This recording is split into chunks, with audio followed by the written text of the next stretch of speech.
Caffeine Overdose. You know what I mean? That'd be pretty good. Could we put like explosions in there and shit? Yeah, explosions. And then like white girls in black dresses and then black girls in white dresses. Exactly. Yeah. What's going on today, guys? I'm here with the man, Brett Verbist from Nothing is Sacred. Super funny comedian. Check him out on YouTube.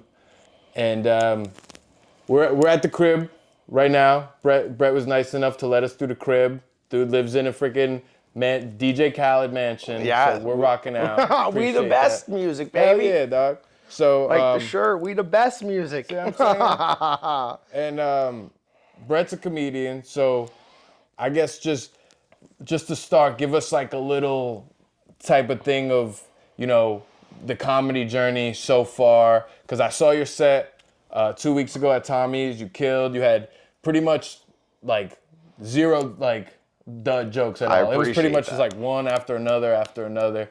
And like that night was crazy too because that was like the snowstorm. The snowstorm like night. Driving home like good thing Brett is funny because I'm gonna die out here. Yes. That shit was just nuts. That was thank you for having me, by the way. Thank you for coming. That was a funny drive home because I had the best set of my life, and I'm driving home, and I'm like, it would be so on brand for me to die in a car accident right now on my way home from having the best show of my life. Yeah. And then, like, it'll all be like, cut short, like a promising career, cut short of his drive. Like that, the whole time in my mind on the ride home, that was in my mind. I'm like, this is how it's gonna end, huh?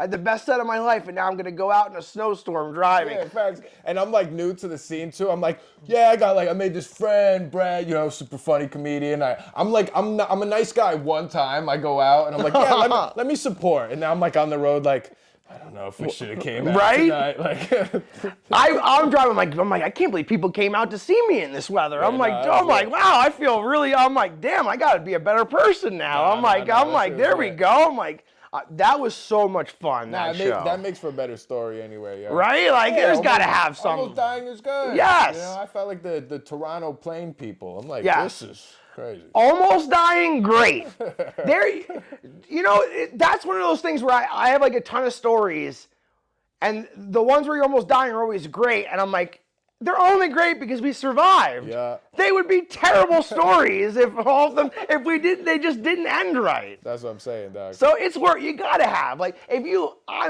haven't had at least one brush with death, you gotta have at least one near-death experience. Yeah. To really appreciate life, I feel like.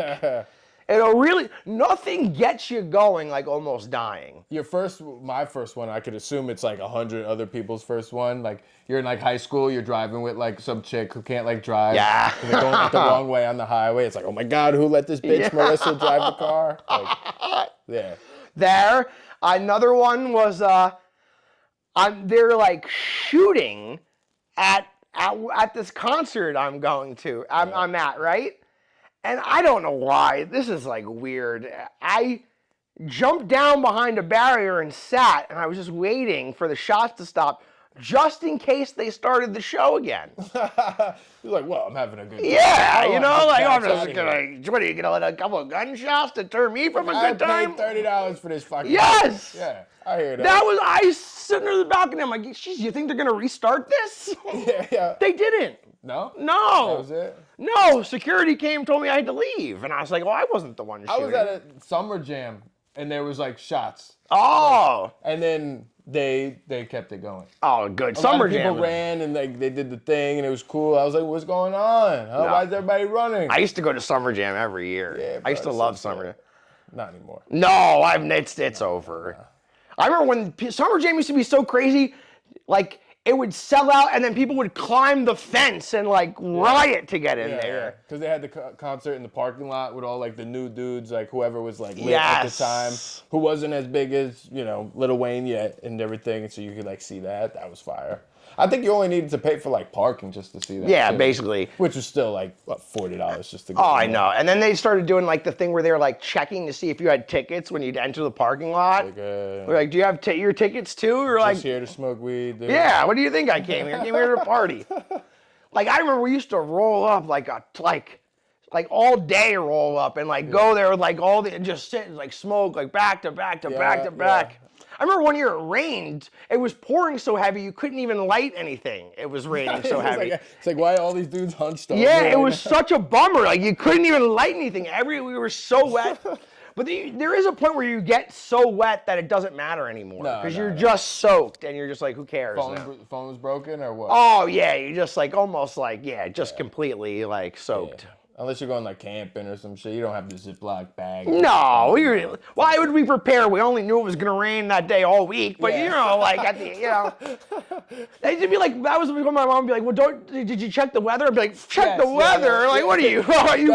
Those times like that, your parents would always give you like the foreshadowing, cryptic, like, and, And I'm like, it's gonna. I'm like, I know everything. Shut up with your weather. What am I, some type of fucking nerd? I'm checking the weather. What am I gonna bring a poncho and come prepared like a fucking geek? Like I'm gonna go to the home screen on my fucking phone. I'm gonna wear my expensive Bape shoes and my goddamn what was it? Were they my $600 Red Monkey jeans and ruin them? Yeah. Trying to show off at Summer Jam. Why not check the weather, Mom? Hell no.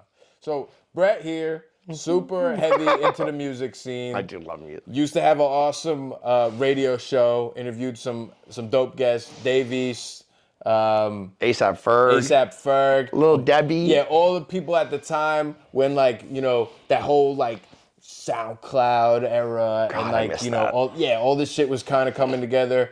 Brett was one of the dudes out there, trying to help a lot of people make a name. So super into the music side of things. Not that I want to brush over it, but I want to get into how the comedy came from that too. Cause I always hear you talk about the music, stuff like that. And I want to see how did that drift into the comedy. Oh yeah. Game. Well, I have zero musical ability at all. Word. So did most musicians. Right? Dude, I told you I gotta play you the song I made because it's terrible and we gotta go over it. Did you put it on YouTube or anything? No, I have it on my phone, I think, somewhere in an email still. I bought a Smoke-a-Sack beat, who was Peep's producer. Word. So I attempted to do... Watch as I try to sell this bullshit right now.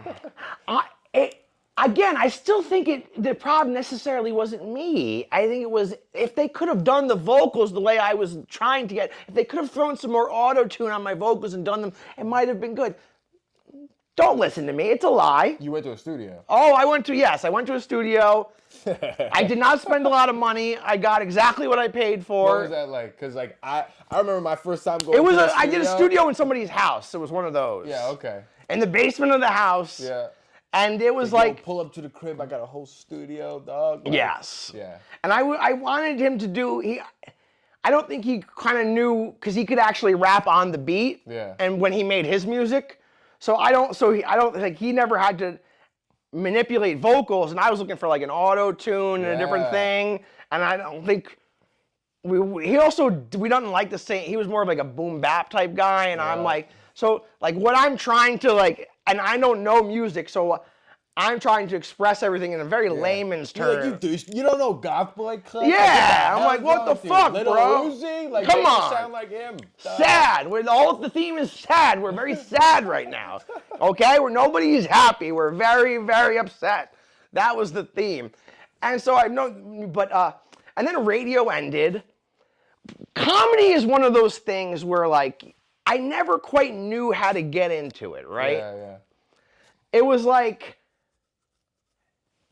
I don't know, music seemed I understood how people got into music. Right. It was oh, you like music, you decide to write something, you start to make it. You were part of the process. Yes. Too. You're I find a guy like me who's doing a radio show, I put the music on, I give it to him, post it on Twitter and shit. Yeah. There seemed comedy, I didn't know it, I didn't know anything about open mics or anything either. And I loved radio too. I loved Opie and Anthony, Howard Stern show. I loved that kind of radio. And they used to always have stand-up comedians on. And that was always very comedy adjacent kind of. The radio I liked was very comedy adjacent. Yeah. And I just couldn't the idea of writing a joke seemed so hard. Yeah. Or it just seemed, I was what do you mean? I'm not a, cause you have that thing where I hate saying this because everyone, but it'll be my whole life people are always like, oh, you should do comedy, you're funny. You're pretty funny, bro. Yeah, and I'm like, well, there's a difference between making people you know laugh and your friends laugh and then getting on a stage. Yeah. And I could never, it just seems so far-fetched and so hard. Yeah. It seemed, the idea of it being so hard. Yeah. And I was so afraid I could never do anything original. Yeah. Because you're like, oh, everything that must have already been thought of must have been said already. Like, what am I going to add? You're just watching, comedians you like. You're like, oh, that's a great bit. I'll never be able to write People that. used to tell me I looked like Jack Black a lot. And then I used to get that my laugh sounded like Adam Sandler all the time.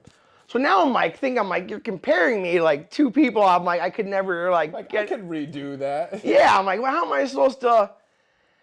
So it was a weird, and then the radio just kind of disappeared. Yeah. And I was still looking, I wanted a creative outlet. Right. And this was right at YouTube. I wasn't quite sure, YouTube was starting to emerge, so that really wasn't quite a thing yet. Yeah.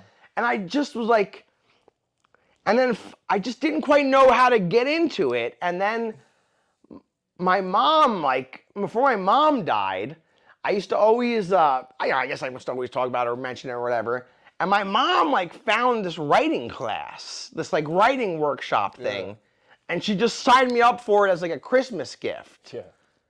And that, I went to it, and, I started to write. And then once I wrote, that first thing. Where was that at? That was in the city. Oh, okay. Yeah, it was, Good place to start. Yeah, it was this comedian, Jim Madrinos, was teaching it. And my mom, I guess, she must have, I don't know, she Googled it or something. Was it just writing or it was comedy specific? Comedy specific, right. Oh, okay, comedy, stand-up comedy writing class. Nice. Or writing workshop, I think he was called, workshop. Which was exactly, honestly, I know, it was kind of exactly what I needed, because I didn't know how to... put together a Yeah. shit, yeah. Because when you're a kid, there's joke book jokes. Yeah. And no one teaches you the difference between a joke and a bit. Yeah. And I'm watching Chris Rock as a kid, and I'm like, those aren't joke book jokes. My mom does give me Robitussin. Yeah. And I'm like, oh, okay. So I'm like, you could do bits and stories too. And then I'm like, oh, I'm outrageous. Yeah. And then people would be always the things I did were nutty or wacky. And I was they're like, why don't you tell that on the stage? Yeah. And it would probably make more sense if you did it on the stage rather than just doing it in reality. That's where everybody tells you should start. I've never really done that. Maybe once I've tried a bit like that, but I feel everybody's always you have so many stories. Oh my God, you're so funny. Remember that time we went to fucking Hooters and the lady queefed, whatever. And then they're tell that. But even that's you don't know hardest. Yeah, that's the hardest shit. How do you tell a bunch of people that don't know you went to Hooters, the queef, the everything. Exactly. And then you gotta make it funny and not just all right, it's been 3 minutes of fucking you at Hooters. It's all set up. Yeah, People don't realize you're remembering the whole thing, so it's funny, but the rest of this is all set up. I had to figure out how to write an actual joke first, and then I could figure out, okay, how can I take these experiences I had and make them funny? Right, because if you're telling a story, you gotta have every couple of lines, you gotta throw another some type of punchline in there and just kind of chop away through it. Cause I see a lot of comedians that I'm not saying I'm better or worse than them, but they'll bring you into this story of this thing that happened to them. Mm-hmm. You don't know about it. I went to this Airbnb and could you imagine? We went in and the place was dirty and I looked at the review and it's the whole time you're yes, the situation is funny, but where is the joke thing? Yes, so you're somebody always said, do you want to be hitting them and making them laugh all the way through? Right. It shouldn't just be all set up. I'm even my setup, I try to pepper in stuff or how many times do we see people again, I hate talking about other people as if I'm so good, but you'll see people who are clearly people have been telling them they're funny and they should do comedy and they haven't quite figured out and they think they're just going up on the stage and doing what they do in front of their friends is gonna work. No, there's a lot of guys and girls that you can kind of pick up on like that vibe and stuff like that. But like, I don't know. In like a hopeful world, like, you know, if it could click for somebody else eventually, then it could click for them. Like, I could find out a rhythm, you could keep zoning and stuff. Because it's gonna, in the beginning, it seems like it's gonna suck regardless. Oh, you know? it's brutal at the beginning. Like, my first set, like, I went up to the dojo, I'm like, oh yeah, I'm the like, dojo's rough too. yo, I look fucking stupid. I can't get a job. Everybody's just like looking at me like this, like, you know. And I had my set so prepared, written out. I went over it fucking 50 times, and I'm like, but that's good. Yeah, you got kill, and get up there, and it's just like you're eating a bag of dicks. I know that feeling. Yes. Yeah. There's like, the first time you bomb, it's an interesting thing because you're like, especially when you're just starting, because you've crafted this up and you think this is your funniest stuff. Yeah. And then you're like, I remember that first time I did it and not getting the laugh. The worst was the one time I did it, it went well, which was almost like like fabricated. Yeah, like, so I'm like, wow, I might be the goat. Yes. And then the next time, that's like, I would have loved to have gotten the video of my face, like the enthusiasm, because I'm like, this murdered last time, and then I do it, and nothing, and to just see me wilt like a flower, you know what I mean? Yeah. Like, must have been great to see. No, because that's true too. Like, I got a homie, I've known him for forever. His girlfriend started doing stand-up. She took a class similar. They did the show, like, sponsored. Oh, by yeah. right? I seen those, and not gonna lie, she was very comfortable on stage. She did an awesome job. And, like, but the crowd is almost, like, curated for the show, in a sense, which I've done that before, too, in the past, like, before I did, like, open mics. And you have that feeling, like, holy shit, like, I'm pretty good at this kind of thing. And they got the video, the video? The improv sign in the back or whatever it is. It's worth it for the footage alone, actually. Like, I did this. Like, I'm actually a comedian now. It's a good experience. You have to have that feeling of like, oh, actually, no, you're going to be in a basement with 6 people. They're not going to laugh. And you have to like use that thing as like okay, fuck my ego.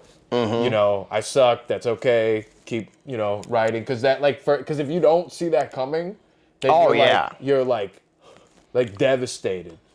Like, that's the one thing I loved about the writing class was the guy was like, the only way to do this is to go to open mics all week. Yeah. He's like, you should be going to open mics and then coming back here. Yeah. He's like, the only way to do comedy is to actually do it. Where's your first mic at? Do you remember? My first open mic in Jersey was in this place in Garfield. I can't remember the bar or the place. I don't even know if they do it anymore because it was right before COVID. It was a bar though? Yeah, it was like a bar. Like, I tried to do stand-up right before COVID. Right. Like, I am a loser's loser. Yeah. Like, there is nothing I can't, I mean, like, you know what I mean? Like, I will fuck up any industry. Like, I tried to do radio. Radio, it doesn't exist anymore. Radio is dead. Yeah. I murdered radio, and then I tried to do stand-up, and then COVID happened. I'm like, I murdered live entertainment. Like, there's a theme to what I'm doing. Yeah. No matter what I try. Pilot, bro. Right? Yeah, that might work out. That might work out. That's crazy though. So then, like, what you just started doing, like, boom, like open mics all the time. I hated them. This scene was miserable before COVID. Right. COVID was almost a blessing to this comedy scene. Were you able to get a show before COVID? Yes, I got on a Gotham Comedy Club showcase. Oh, that's lit. And then one time, Artie Lang.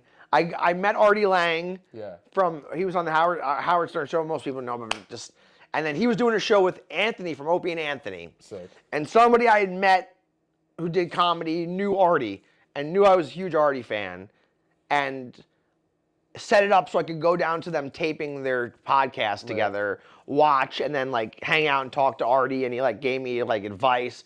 He was the nicest guy in the world. Like, didn't know me at all. was super nice. Listen to my stupid fucking just started comedy. Here's a goddamn comedy legend who's got specials, who's on the Howard Stern show, and he's listening to my stupid 5 minutes. Yeah. Like my first joke writing, and I'm telling Artie Lang the first 4 jokes I've ever written as if I've done anything. And he's actually being nice and giving me feedback and was like such a nice. He'll never remember this happened. You know what I mean? I could see him tomorrow. He would never remember me, but that was such an important moment in my life. Yeah, no. And he actually made them put me up in the city too. At the cellar? Yeah. Wow. So he'll never remember that he did that either, but he made them give me time. Shit. It was like a life-changing thing. It was super cool. Did you do okay at the cellar too, or was that? I did all right, yeah. But that was just more like, I was riding on a high. Right, I was gonna say. And there's a lot of tourists and people in there, so they're super excited to be at the cellar too. Because this was when Louis' TV show was huge. Yeah. So Could be anybody kind of popping in. So they don't know that I'm a fat nobody from Jersey. You know what I mean? That Artie Lang forced to go up, you know what I mean? They don't even. So they think maybe I'm just some guy who regularly does the cellar. They don't know. They don't know I'm some fat Jay Brown from Jersey. Yeah. You know what I mean? That's crazy, actually. Yeah. So that was funny.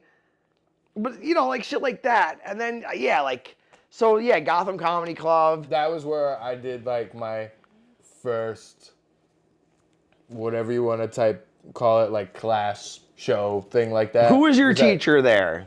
For the Gotham show? Yeah. So when I was in college, you could be a comedy major. That's awesome. It was one of. That's so cool. One of 4 schools in the country that offered a comedy degree. They no longer offer it. I can't believe that. And the lady who ran it, she was awesome. Her name is Lexi Cullenbaker. Awesome comedian. She would write with Louis Black. Oh wow. And she was a New York comic turned mom and stuff like that. And I think she just kind of set it back. And there's a few of those ladies around here. Yeah, you'll see. She just became a professor, and she was awesome. And so basically the midterms and the finals and the tests were okay, we're gonna go to Gotham and you have to do a set. That's awesome. Yeah. So, but obviously you're 22, 20, 21, whatever, and you're texting people oh, you gotta come, this will be cool, I'm doing stand up in Gotham, Jerry Seinfeld performed here. Yeah. So the whole crowd is essentially people that you know what I mean? You were only doing bad if you forgot your set or you were just standing People there, were very supportive, right? Yeah. They were very supportive of mine because I also stacked it with people I knew. Yeah. And then it's other super inexperienced people who's filled with other people that came to be supportive. So it was a cool hey, this is pretty awesome. I can't believe they got rid of the comedy degree. By the way, the comedy degree, my political science degree is not any more useful than a comedy degree. In fact, I would be better off if I had a comedy degree because I'm doing comedy. I'm not doing anything with political science. You know why I majored in political science? Because it required the least amount of math and science and foreign language. That is why I tip of the day, brother. Yes. Yeah. And if you need to take a foreign language in college, take sign language, because every other language they expect you to know it already. Yeah. Sign language, no. And I'll give you a pro tip. I did the same thing. Your teacher is deaf. So guess what? During the test, as long as your mouth is covered, you go, what's the answer to number 3? And then somebody else will go like this, it's true.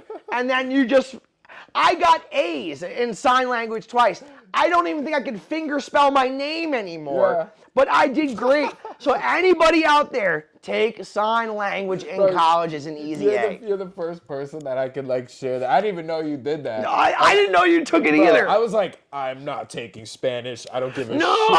If the whole world is going to be Spanish, I ain't taking it. And I had a gap in between, I went from out of high school, I went to Arizona State, and then I was out of school for a while working, and then I went to Bergen Community, and then, so I hadn't taken Spanish in years, and I didn't know any Spanish when I finished in the first place. No go.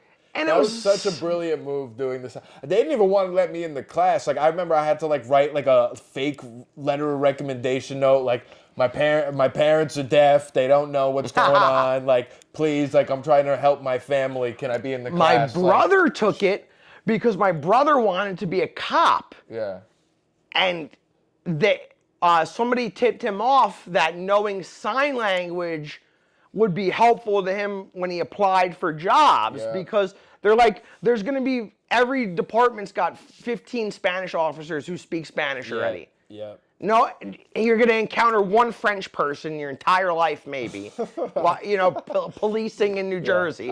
Same thing with like German. Yeah. Take sign language. He goes, nobody in the department ever takes it. It's not something that was really offered years ago, so none of the older cops really do it. And you'll be one of those, you're not going to speak Spanish better than some kid who grew up in a house where his mother spoke Spanish. Yeah. So why would they call you? That's everywhere. Yeah. You know? So it's like every department's got 20 Spanish officers. Why? 1 in 1,000, criminals is deaf too. So you hit him with one of those. Hit him with those, now he drops to the ground. That's sick. Do not do this. Yeah, bro. Yeah, I think I just got like A's because of the same reason. Right? Yeah, like the teacher is like, my parents were like, "You're doing so well in this," and they're like, we're all cheating.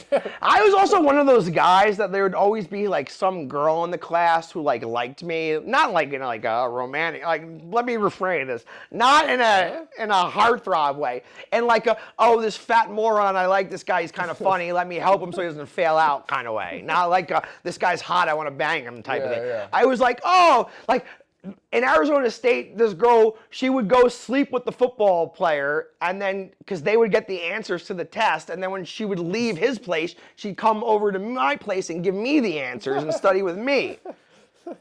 So she'd bang the football player and then make sure I didn't fail out. Yeah. Okay, those were the symbiotic relationships I was involved. Gotta have a slut When I friend. was moving out of my parents' house, I found in my room like an old cheat sheet that some girl must have wrote for me for this online test. Sick. And I'm looking at it and I'm like, wow, she must have thought I was a fucking moron. Yeah. Because this is the most detailed, like, here, please type it, write your name here. Please. I'm like, she must have thought I was a real mouth breather the way I'm looking at these instructions. Well, I feel bad, so I'm just gonna pretty much write it out of the textbook for her. I remember she's like, I remember we were in this science class and I'm like, why is every football player in this class? And I'm like, why are they all doing so much better than me? And she's like, oh, yeah, they get the answers ahead of time. I hope I'm not like doing some type of scandal now. The Arizona State football scandal. I just literally exposed Arizona State for cheating with the football team.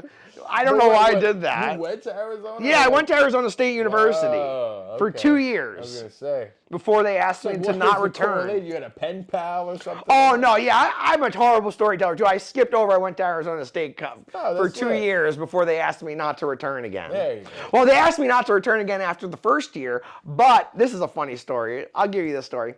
I had a guidance counselor who was a handicapped Native American guy who was miserable. He was fucking miserable. Took his land and his legs. Yeah, we took it all from him, and he did not like me. Yeah. He hated me for whatever reason. Whatever. Believe it. I believe, yeah. So he sucked. I'm doing horrible. I'm doing nothing but partying. I'm not doing well. Arizona State, man. You gotta My get after freshman dorm had a pool in it. Yeah. Like a fucking field. We had like volleyball, sand volleyball courts. It was the #1 party school in the country when I went there. Yeah. Like, I mean, how I decided to go there was the night when I had to decide where to go to college. There was a Girls Gone Wild infomercial, and they were at Arizona State in the commercial. And I'm like, why am I not going to go here? Yeah. What kind of an idiot's not going to go to the Girls Gone Wild school? Why would I go to the University of Miami or go to Fordham and get an education and get a good job when I could go to the titty school? What am I doing? Why am I going to go to New York City in the cold in the winter when I go to titty school? No tits, though. No, there's no tits at Fordham. It's a Catholic school. The titties are buttoned up at Fordham. Titties are out all over Arizona. Okay, Arizona State. Logic is just crazy. Dude, Arizona State, my mom, when she took me out there, she goes, I would hate to be a girl on this campus. even my mom was looking around like, Jesus Christ, every one of these girls is like a fucking 10. Yeah. It's crazy. Oh, okay, so back to the original point of the story. I'm off on a tangent. But so they're gonna throw me out. I have a 0.8. 0.8 is my average. The semester is ending. Yeah. I lied to my dad and told him I'm doing well. So I signed a lease on an apartment for next year at a school that I'm about to be thrown out of.